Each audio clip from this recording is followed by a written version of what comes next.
Саламатсыздар ма? Біліп жүремге жазыламыз, лайк басамыз, өтініш, подписаться қызыл болып тұрса, басып қойыңыздар.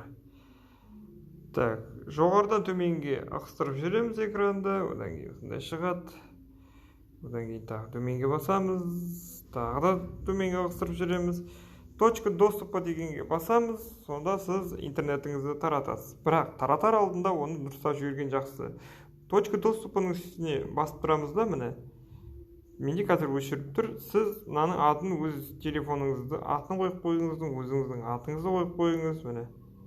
Осы жерді так өзгертуге болады, біліп жүремін деп көрейін. Аха, сохранить. Енді мені точка доступ қосып жүрші дегенде біліп жүремін деп тұрады.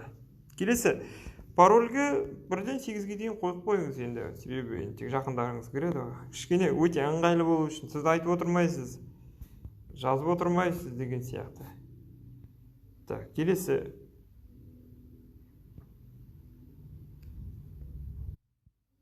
так, достар, тағы да лайфхак айтып жіберейін. Мына жерде подключенный устройство, жоқ, ол емес лайфхак.